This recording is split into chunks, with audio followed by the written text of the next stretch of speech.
Welcome to yet another edition of the Daily Report. It's Wednesday, November 10th here in Korea. There have been more findings reiterating the importance of vaccinations and at the same time raising awareness about the need for continued precautions. We have details later on in the program. Here first is the broader pandemic coverage. So welcome. Hello, Sunny. Right, so it's largely anticipated, so there's been a rebound in our daily infections for this Wednesday. Right, Sunny. Unfortunately so, as we have reached the middle of the work week, infections are also now at around the mid-2000s. Let's take a closer look at the exact figure that was tallied as of 12 a.m. this Wednesday, which is 2,425. With that, more than 2,400 of those are domestic transmissions, with a similar number of imported cases from the day before. Now, an increase by more than 300 infections in just a day has been observed here in the capital, Seoul, as well as Gyeonggi-do province. Also, Incheon is seeing almost 50 more cases than on Tuesday. In most other places, we're seeing double-digit figures, but also single digits in Ulsan, Jeollanam-do province, as well as the administrative city of Sejong. Now, although cases soared by more than 700 cases in just a day, if we compare this Wednesday's figure to last Wednesday, we are actually seeing a downward trend here by around 240 cases from last Wednesday. So that could be seen as a positive development. But Korea's COVID-19 death toll now has surpassed the 3,000 mark, with 14 additional fatalities reported in the span of 24 hours as of 12 a.m. And also what is concerning is the number of patients that are currently in critical or severe condition, and that stands at 460. It's not only a rise from the recent days, but also this number represents the highest ever number of people in such a condition, with the last record having been seen in late August. So that's another reason for why we have to get vaccinated. So let's take a look at the vaccination figures here. 81.2% of the nation's population, or close to 41.7 million, have received at least one dose of COVID-19 vaccine, and 77.2%, or 39.6 million, are considered fully vaccinated. Now, moving abroad, there's been a rise by over 516,000 new infections in the past day, and also more than 8,670 people have lost their lives due to this virus. Let's take a closer look at some specific countries here. Iran has hit the 6 million mark in total numbers of COVID-19 cases in the past day, and Germany, with 4.8 million, now has more cases than Italy, surpassing this country, as Germany has been seeing resurgences in infections close to 30,000 in the past day. And those are the general updates I have for now, but I'll see you back in a bit. Sunny? Right, so I'll see you back at the desk. Right, now there's been a growing number of breakthrough infections here on the local front in recent days, and authorities say it's a natural phenomenon given the greater public vaccination coverage. I have Shin Yeun here with details on that. Yeun, welcome back. Hello, Sunny. Right, so let's begin with the breakthrough infections then. Right, so we've seen this number go up recently. In the last 2 weeks of October, people who have contracted COVID-19 despite being fully vaccinated accounted for nearly half of all new cases during that period. Regarding this, health authorities said this is the natural result of the country's higher vaccination rate. As Hwa mentioned, we're nearing the 80% milestone, as we now have fully vaccinated 77.2% of our population. A breakdown of that figure by age group shows that nearly 90% of those 18 years and older have been fully vaccinated. Authorities added breakthrough cases were mostly found in the elderly, who were one of the first people to get their vaccines earlier this year. Take a listen. First, one thing should be clear. Those who haven't been vaccinated are at a much higher risk of getting infected than those who have been. Another thing is that most people over the age of 60 were vaccinated early this year. As the effectiveness of the vaccine decreases with time, they are more likely to get infected. That's why they urged these senior citizens to sign up for booster shots. Health authorities provided details on the benefits of vaccinations in substantially lowering the fatality rate among seniors over the age of 80, even in case of breakthrough infections. Let's hear from a senior health official for more on exact figures. The fatality rate of the elderly over the age of 80 who haven't been vaccinated is as high as 14.71%. But once they do get vaccinated, this number goes down significantly to 3.46%. So we ask the elderly to please get vaccinated and to get their booster shots as well. Right, Ian, and staying with booster shots, what's the latest in Korea's efforts on that front? Well, as of Tuesday, more than 640,000 had received an extra jab. This includes seniors over 60 and younger people working in the healthcare sector who were first in line to be vaccinated earlier this year. And Janssen recipients have also made the cut for those eligible to get booster shots. On Tuesday alone, nearly 100,000 more people got an extra jab. The number of booster shots administered on this day actually surpassed the number of first dose inoculations during the same 24-hour span. Authorities are still weighing the option of handing out regular booster shots, but it's taking a wait-and-see approach for now to see what other countries are doing first. Right, Ian, and speaking about other countries, over in the U.S., who can sign up for booster shots there? Senior citizens 65 and up are eligible. An advisory board of outside experts to the FDA recommended booster shots on an emergency basis for this age group.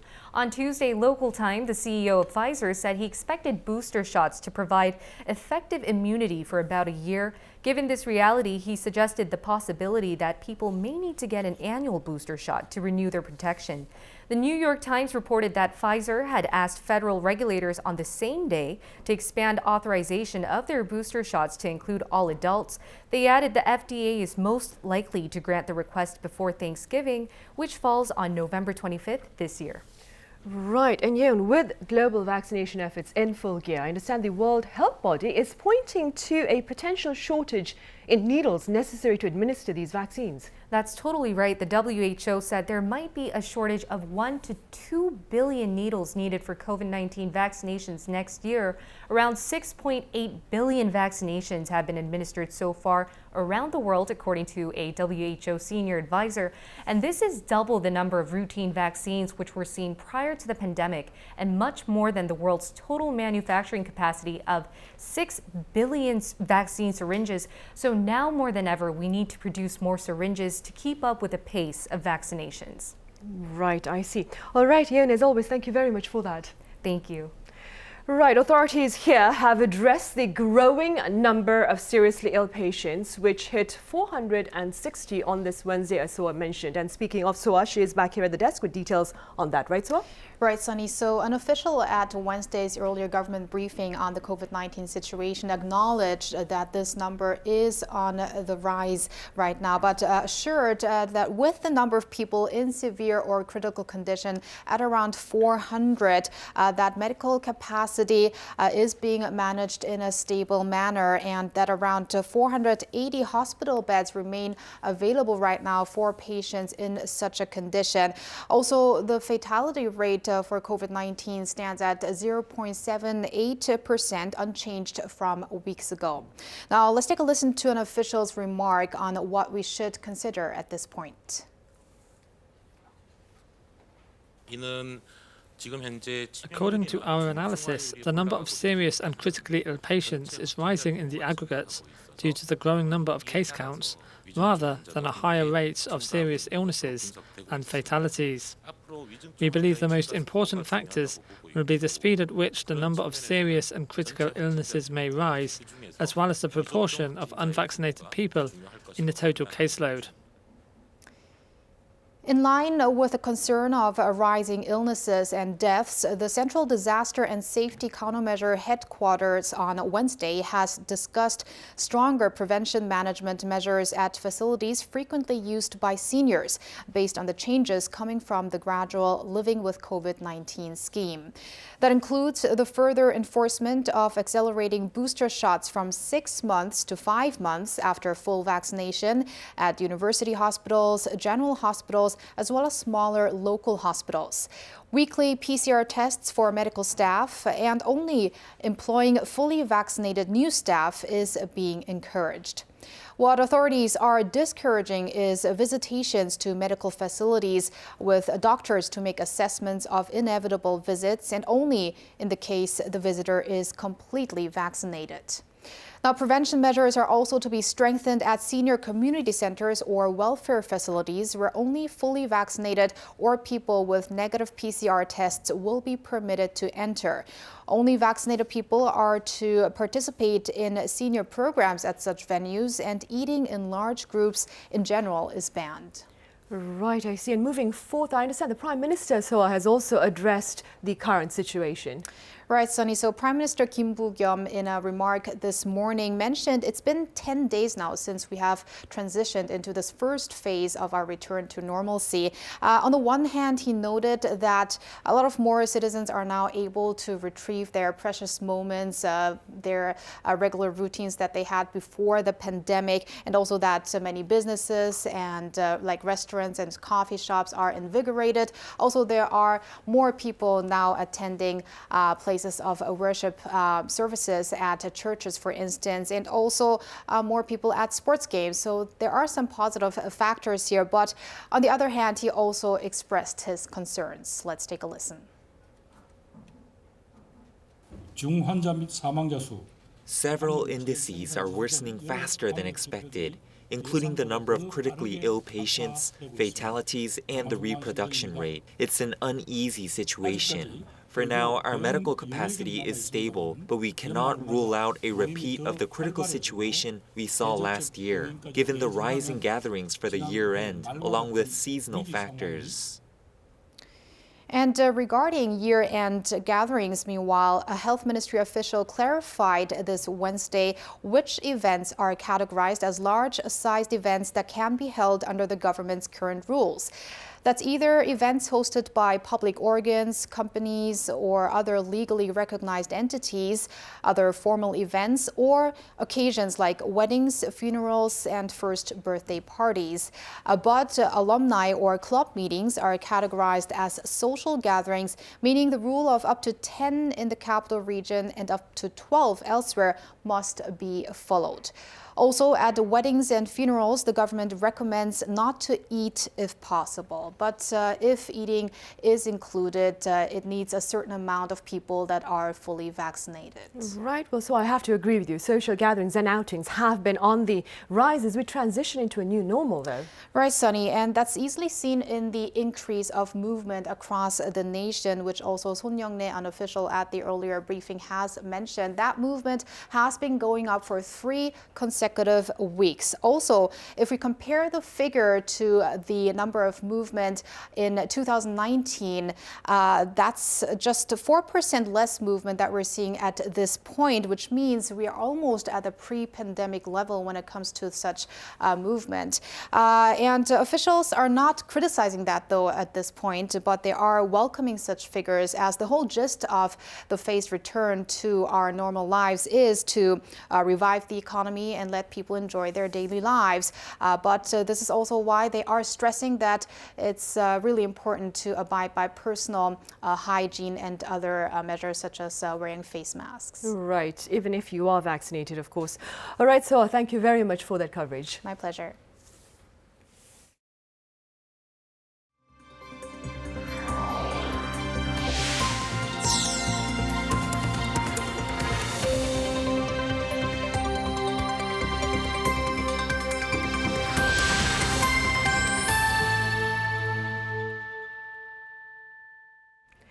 Diplomatic efforts to secure urea, a key compound for diesel exhaust fluid, appear to be bearing fruit, with shipments from China on the horizon. Our Cho Won-jung reports.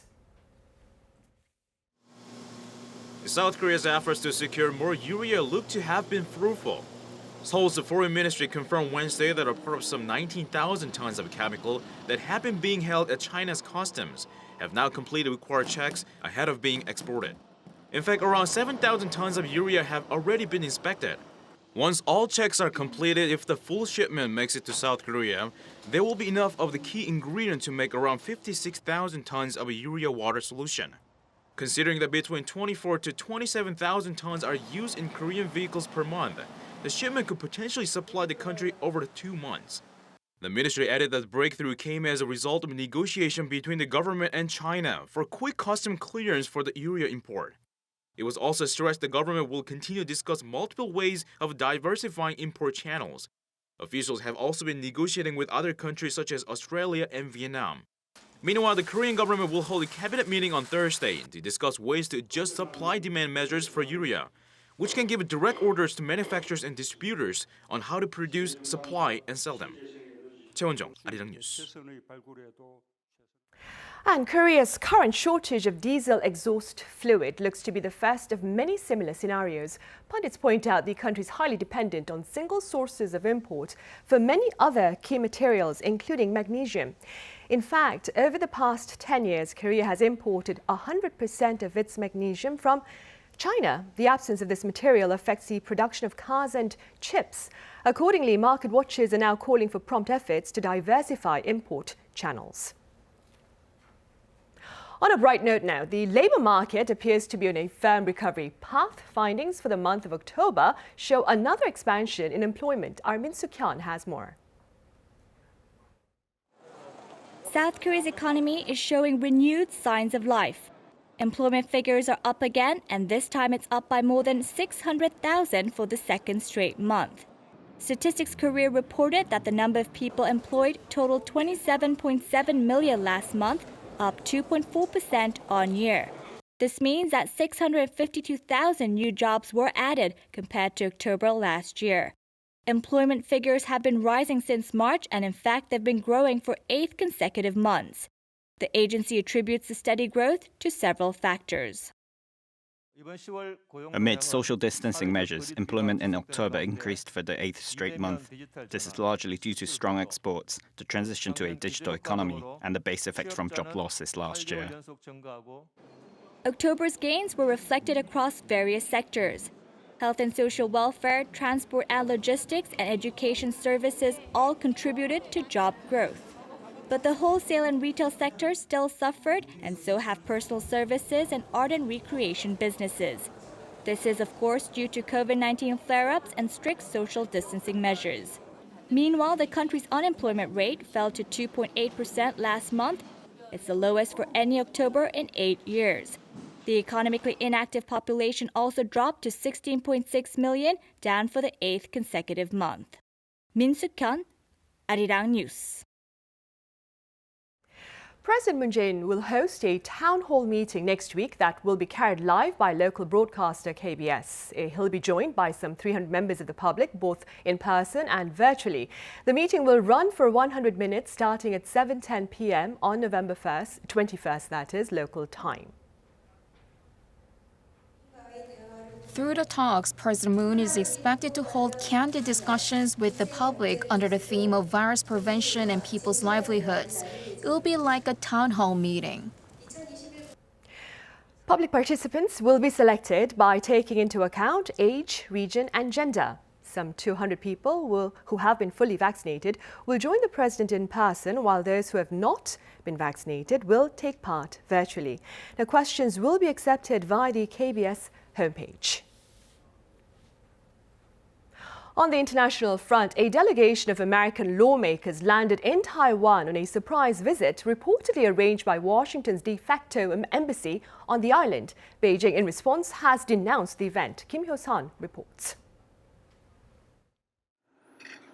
A group of American lawmakers are on an unannounced visit to Taiwan, arriving on a U.S. Navy aircraft. The Pentagon confirmed the visit Tuesday but did not reveal any names. According to the South China Morning Post, the delegation consists of 6 lawmakers, 4 senators, and 2 members of the House of Representatives. Taiwan's foreign ministry also confirmed the visit had been organized by the American Institute in Taiwan, the de facto U.S. embassy, in the absence of formal diplomatic ties. Quoting the presidential office spokesperson, Taiwanese media outlets say the visit is based on mutual trust and coordination between Taiwan and the U.S. Describing the trip as a provocation, Beijing firmly opposed and criticized the visit. The Chinese military said Tuesday that it conducted a combat readiness patrol in the direction of the Taiwan Strait. It said the patrol was targeted at the, quote, seriously wrong words and actions of relevant countries on the Taiwan issue and the activities of pro-independence forces on the island. Kim Hyo-sun, Arirang News. A special exhibition blending the power of technology and that of Korea's contents is underway currently overseas in hopes of offering fans there the chance to better indulge in the country's culture. Our Kim Bo-kyung shows us more. Oscar-winning film Parasite and BTS music video backgrounds reborn as virtual reality. That's what happened at UNESCO headquarters in Paris this past summer under the exhibition titled Korea Cubically Imagined. Even amid one of the worst periods of the pandemic, more than 10,000 Parisians went to see the cutting-edge digital content. And now the exhibition is expanding its boundaries to Hong Kong and Moscow. Starting November 5th to 25th, the Hong Kong edition of the immersive experience is welcoming Korean culture fans to FT Life Tower, and Moscow's will kick off its 4-week schedule on November 12th at the city's Korean Cultural Center. This immersive content exhibition will provide overseas fans with a good opportunity to experience a variety of K-contents and spread Korean culture. Only those who make a reservation in advance can visit the festival. Please make a reservation on the exhibition's official website in advance. But it's not just Parasite and BTS. The exhibition also has panoramic scenes of Mountain Kumgang in North Korea and an 18th century royal procession of King Cheongjo heading to a fortress south of the capital. Visitors to the Hong Kong edition say the district media art show also was something they enjoyed. I actually came in for the Parasite, but after playing with the VR and stuff, I think it's very awesome. But I personally really like the other room with the district with the wave and the flowers. I think it's super IGable. So those, if you love taking photos, you should go check it out. The exhibition also allows companies to connect with potential buyers. This exhibition will be a good opportunity for Korea VR content companies to make business network with Hong Kong buyers. We will try to seek many Hong Kong buyers to participate in this business networking so that Korean companies can achieve their best result. Through a combination of culture and the latest technology, the exhibition aims to not only extend the boundaries of Korean culture, but promote the overseas expansion of Korean content using highly skilled tech companies. Kim Bo-kyung, Arirang News.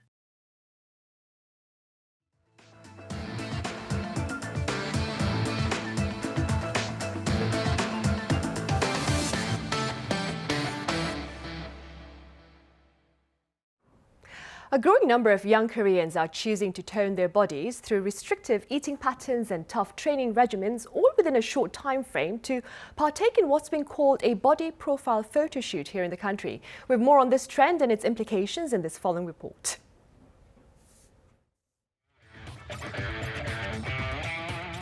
These photos of bodies with muscles standing out and make you feel healthy just by looking at them are all body profile photos.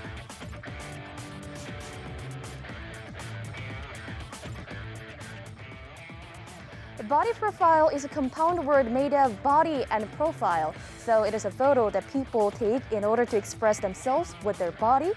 And taking a body profile has recently become a big trend among people in their 20s and 30s amid the COVID-19 pandemic.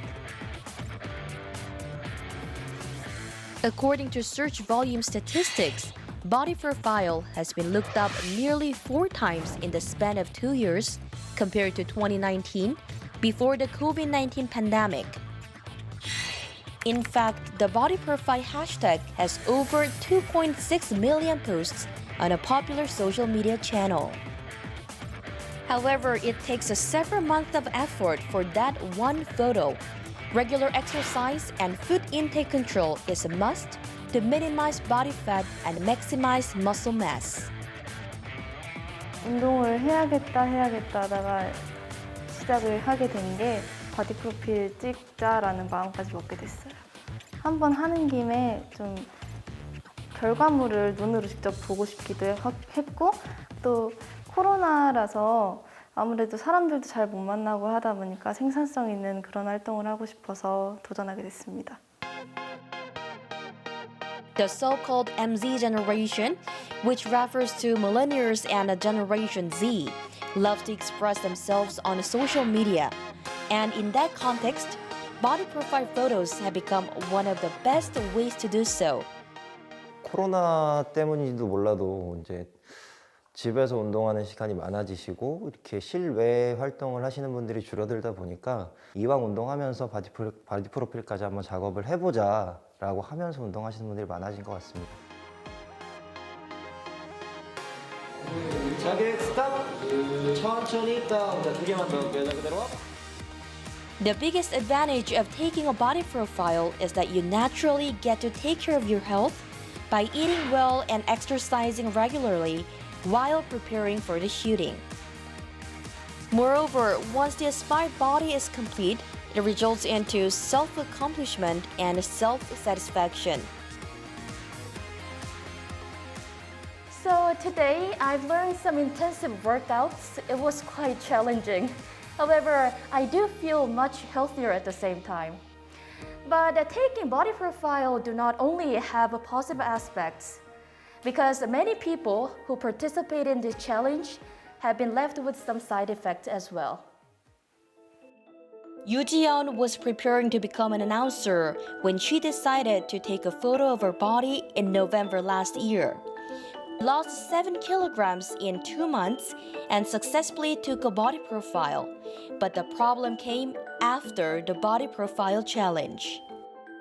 바디 프로필 끝나니까 나 이제 이런 거 먹어도 돼 하면서 흔히 말하는 뭐 맛있는 음식들, 고칼로리 음식들을 멈출 수가 없었어요. 계속 배가 부른 상태에서도 음식을 계속 꾸역꾸역 넣는 그런 폭식증의 증상을 겪게 되었습니다.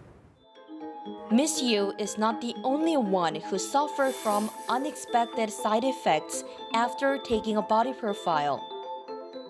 식사를 이제 엄격하게 잘 해야지 이제 아무래도 바디 프로필이 잘 찍힐 수밖에 없는데 이 엄격한 식사 기준을 계속 지키려고 하다 보면 그 자체의 불안을 느낀다든지 음식을 자칫 이제 안 먹게 되는 거식증이라든지 이와는 또 반대되게 보상 심리로 인한 폭식증이 발생할 수 있습니다. 근데 이게 항상성이라 그래가지고 항상 일정한 상태를 유지하려는 성질 이거를 갖는다는 걸 항상 기억하시고 오랜 시간을 가지고 좋은 영양소를 잘 섭취하면서 운동들을 병행하신다면 훨씬 더 좋은 효과를 나타낼 수 있을 것입니다. 저처럼 기간을 너무 짧게 준비하면 당연히 요요는 오는 것 같고요. 그래서 뭐 기간을 길게 잡고 내가 할 수 있는 범위 안에서 식단을 좀 천천히 조절을 해 나가는 게 맞는 거라고 생각을 했습니다. Yoo Ji-yeon is recovering from her side effects through steady exercise and healthy eating habits. Shooting a body profile might be something that you want to try at least once in your lifetime, but it seems that the purpose of taking a picture of your body should not be done only for the sake of the photo, but also for your health as well. This has been Jessica Lee.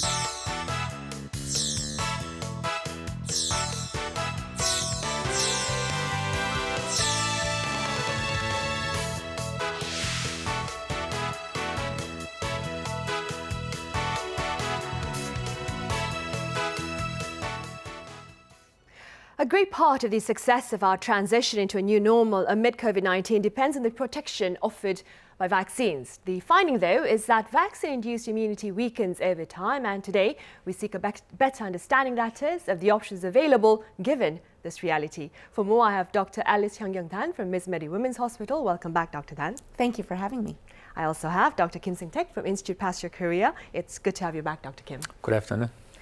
Dr. Dan, Wednesday's tallies are believed to be a better indicator, that is, of the country's current COVID-19 situation, given the greater number of testings and the absence of the weekend factor. Having said that, what are your thoughts on our current situation? Well, there are two bits of what we might say good news. The first is that the number of daily cases has not expanded dramatically to the 3,000, 5,000, 10,000 range that we feared. The second bit of good news is that test positivity remains less than 2%. So that means that the number of tests being done are adequate for the amount of transmission. But there are some troublesome trends. First of all, the reproductive number has increased now to 1.2 in the capital region, 1.22 in the non-capital regions. And what this means is that cases will increase. That's something that we can anticipate from this one number alone.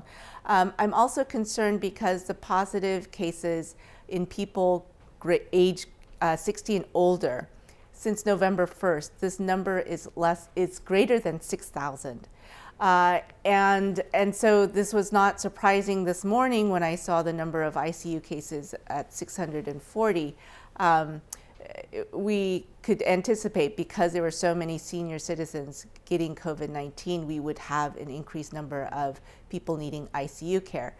The other problem, though, is that more than 80% of the 640 people in ICUs are aged 60 or older. And so what this means is that we can anticipate, unfortunately, the increased trend in the number of deaths per day.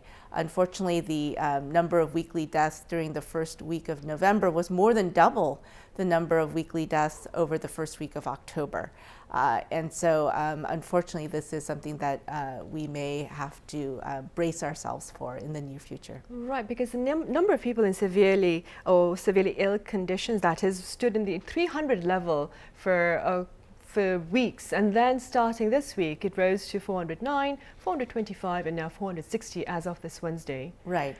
Right. Dr. Kim, now following talk of waning vaccine protection, authorities in quite a number of countries, including Korea, are highlighting the importance of booster shots. Right. What can you tell us about recent findings related to the effectiveness of booster shots? Well, there was some interesting paper published in the Lancet, very recent one.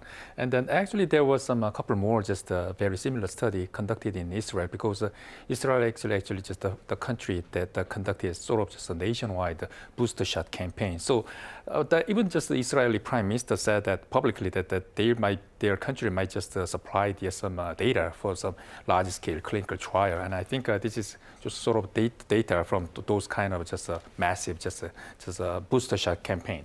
So in the end, they actually just this is the kind of a statistical analysis from the more than just the 700,000 the people from each group. Actually, just the people. The one group is from the people who finish it the second shot, and the other group is also the third shot, including just the booster shot. So in the end, in terms of percentage-wise, the booster shot people show some reduction in the hospitalization by 93%, and then also reduction in the severe COVID-19 by 92%, and also the reduction in the death case numbers by the 81%.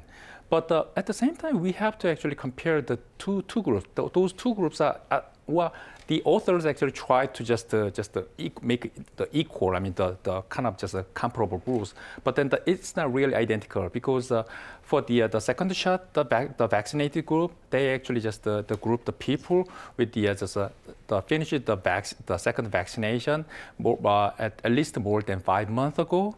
But for the booster shot, it's at least more than 7 days ago. So that in terms of just the vaccine immunology, this booster shot, just the people with the booster shot, they actually just show some more of just showing just more of just a neutralizing antibody, at least for them.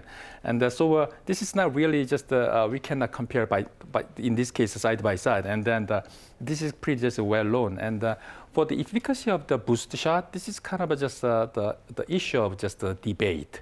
And then even just a couple months ago, there was some debate even in between just some Biden administration and also some FDA person. So at this moment, there's some general consensus among the scientists is that while the antibody is just the amount of antibody is just waning, that's for sure. But that's the kind of the circulating antibody. This is pretty well known fact. But we are somehow at this time we are also neglecting some of the memory response. the memory response is actually just a response when it actually just encounters to the pathogen. But by some vaccination, the memory response is actually memorized the immune reaction. And also, we are also just in this case neglecting some T cell responses, which is just immunity, induced by immune cells. And then, especially for the sort of just T cell response, it's now known that very long-lasting, and also very long-lasting, and then also very effective, just preventing the severe COVID-19. So there's some pros and cons, and then I think generally there are some most consensus is that the booster shot is probably just necessary for people with some high risk groups. For example, like the people with the age 65 years and older, and also the people with some underlying just medical conditions. And then additionally, there's some differences in terms of just when we just talk about the efficacy of the booster shot, because in the case of Israel, the definition of the severity is actually a little bit different compared to the standard that which is being used in the US. And also, as I told you, actually, based on this study, we cannot tell for sure the long-term effect of this booster shot as well. So I said for second shot, the finished second shot, there's actually just people with more than the 5 months ago. But here, just for the booster shot, just 7 days, at least 7 days ago. Right.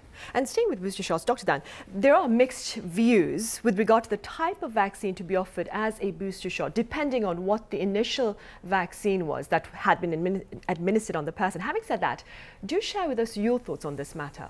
Well, first of all, the one opinion is that whatever worked for you the first time, if you didn't have any severe side effects, go ahead and just get that the second time. Just stick with what works. That just makes it a lot easier.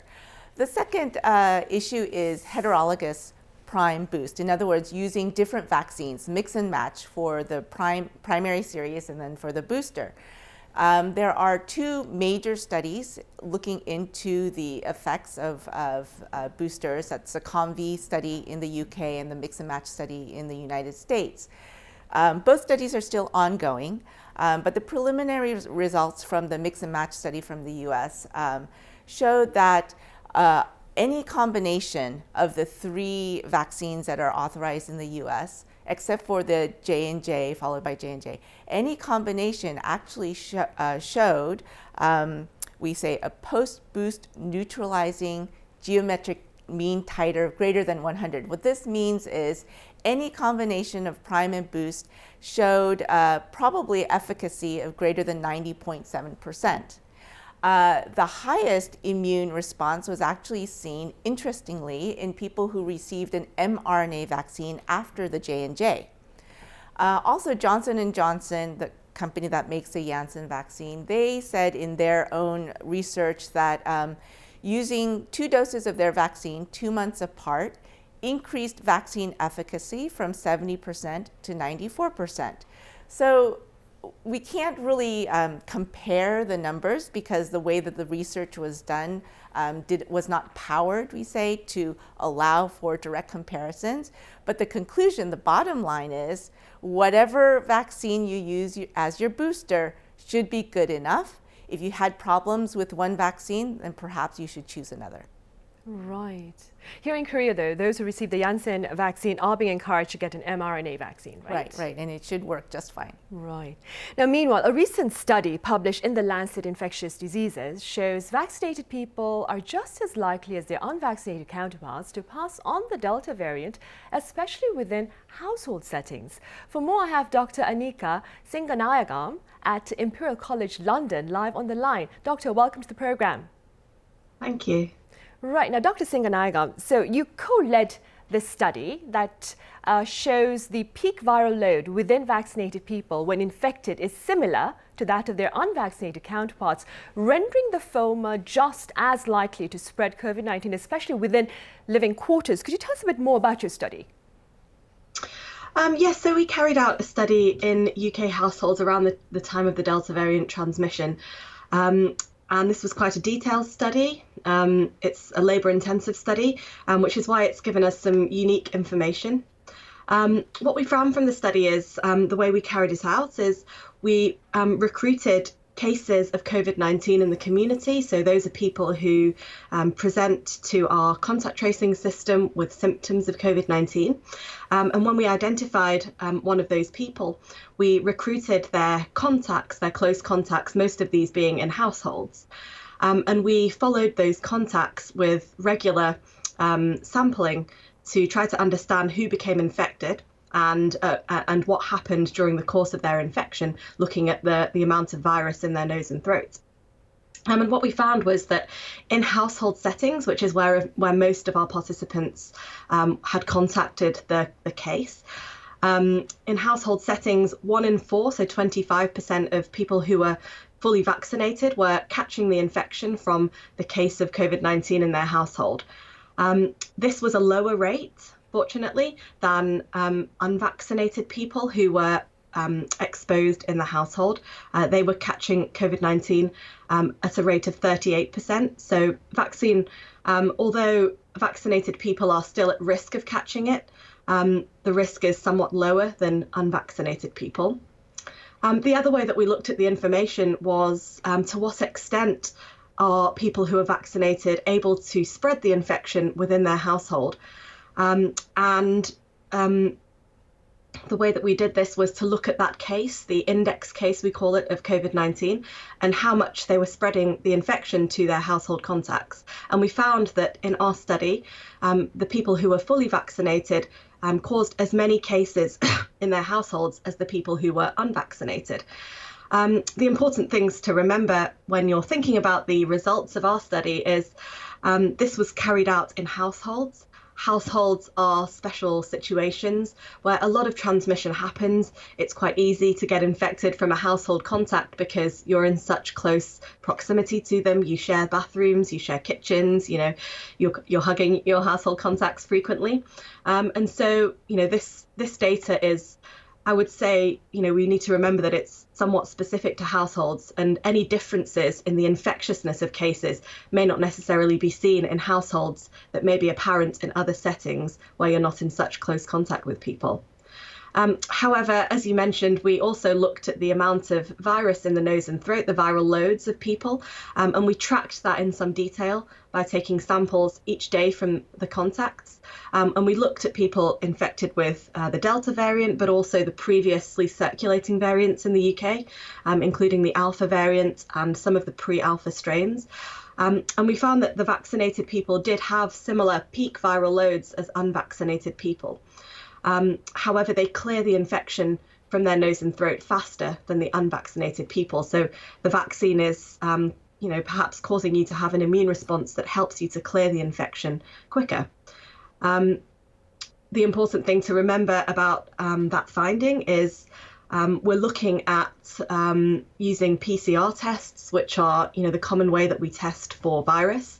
However, it doesn't tell you anything about the infectiousness necessarily, and so it's an important finding to see that we're seeing similar peak viral loads, because this is probably where a lot of transmission is occurring, and suggests that vaccinated people are capable of spreading the infection, but it doesn't necessarily give us the answer as to whether they're spreading it as much as unvaccinated people in all environments.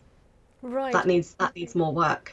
Right. Dr. Singanaya Gam, I understand roughly 80%, that is, of the UK population is fully vaccinated. Is that correct at the moment?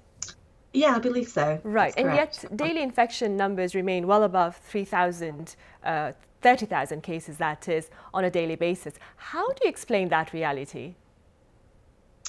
In the UK, there are many factors that will be contributing to that. First of all, in the UK, many social restrictions have been eased. So there are really very limited restrictions on our daily lives now, including the use of masks being, relatively sparse, I would say. And, people are at liberty to use masks or not in most environments now. So a lot of the case numbers will be, that will be contributing to the high case numbers. As well, what we're seeing is a lot of the infections are in the younger age groups. So children who are in schools and colleges are the people who are getting most frequently infected. Of course, those people will then take the infection to their household members. and others and transmit it. And we're just really beginning with the rollout of the vaccination program to those younger age groups. Right. And so it may be that we see more effect as that proceeds. As well as that, as everybody's experiencing the Delta variant being more transmissible and more infectious, this will be contributing to high case numbers. And of course, as you've been discussing, the effect of vaccine waning will also. So I think there are many factors that contribute. Right, and talking about vaccine, waning. Back here in the studio, Dr. Kim, what has been disclosed thus far about the actual length of protection offered by vaccines? Well, the vaccination actually just started just less than a year ago. So we do not know just the spectrum of the some immunity elicited by the vaccinations for so far. But we do have some limited just information. Well, so one of the immune responses induced by the vaccination actually is two responses. The one of the antibody just response, and the other is the cellular immunity. But for the antibody response, as I told you earlier, antibody response is actually just decreasing. So that's why we are just generally talking about the immunity is weakening. But then, as I told you earlier, just sort of just a T-cell response. That is so far we know that this is very long-lasting and then effective, especially just against the severe COVID-19. And then even also just this is roughly speaking, depending on the vaccine platforms, some scientists say some different vaccine platforms seems to different the strengths of some immune responses. Roughly speaking, some mRNA the vaccine seems to just induce very high neutralizing antibody production, whereas the virus vector vaccine, the adenovirus, seems to induce more some strong some T-cell responses. So this is kind of very interesting, just a phenomenon. Right, that is good to know.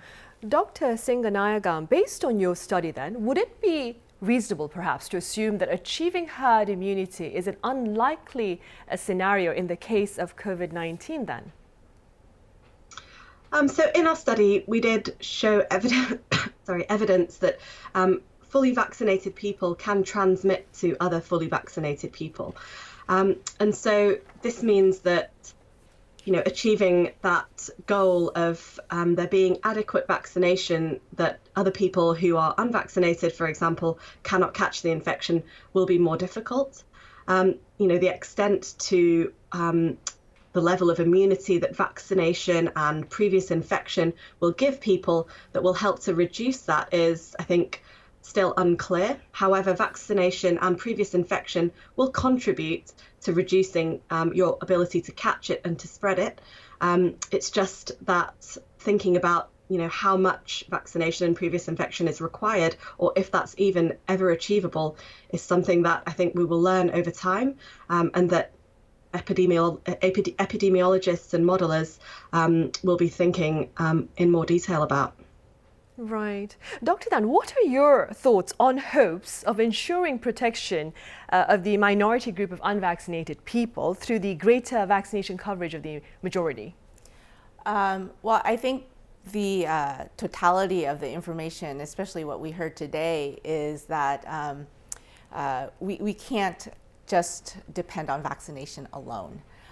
In order to get protection, high levels of protection in our society, throughout the community, we can't just say, okay, we have nearly 80% full vaccination, we can all take off our masks and ease all measures. That's really not going to be a wise way forward. So I think people need to be very proactive about doing all of the personal hygiene measures, all of the infection control measures, prevention measures that we've been doing so far. Keep them suspended at least through this winter season in order to protect those who have not yet been vaccinated. And also to the people who are greater than 80 years old who are showing now they have the highest rate of breakthrough infections in our country. So we do need to do everything we can to protect these people. Right, we do. Dr. Singanayagam, what are some words of advice that you would care to share with our audience to ensure better prevention and health, that is, as we seek to live with COVID-19? Before you go, of course. I completely agree. I think that the primary thing to consider is getting a vaccine if you haven't had it, getting a booster if you're eligible, and expanding the vaccination program as much as possible. That's going to be the key thing. However, vaccination won't protect us completely, and therefore we need to be mindful of using lots of other measures to protect us from acquiring COVID-19.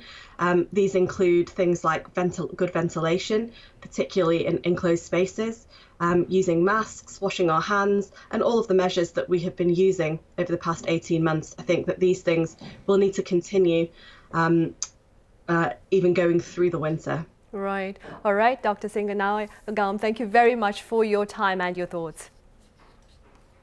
You're welcome. Right, back here in the studio, Dr. Kim. Now, given the concerns that Dr.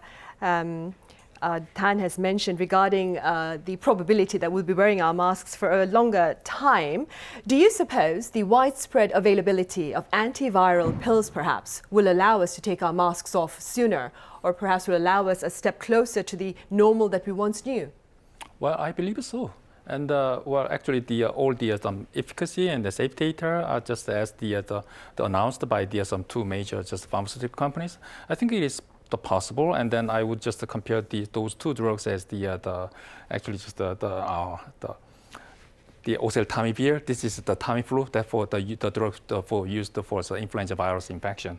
And then actually one of the key issue for this drug is that the accessibility, in terms of the cost, and then some production issues. And if it can be actually very easily accessed in terms of this, and this is actually just substantially help to just facilitate, expedite the living with just COVID-19. And but also another factor that we have to actually consider at this moment is also diagnosis, because as of now, these drugs are not actually widely available. So that probably this drug would be available for the people with some high risk factors, probably elderly people with some underlying medical condition, and unvaccinated. So to just identify those people, then we have actually needed some fast diagnosis. So these drugs, both of these drugs, should be used for the people with COVID-19 within the 5 days of onset of COVID-19. Right, symptoms. Yeah. All right, Dr. Kim, as always, thank you very much for your thoughts. And Dr. Dan, thank you very much for your insights today. Thank you. Right, the main takeaways from our latest panel session are that COVID-19 vaccinations reduce your chances of death and severe disease in the case of infection, but that you stand at risk of transmission. So do seek to maintain simple prevention efforts. See you on Thursday.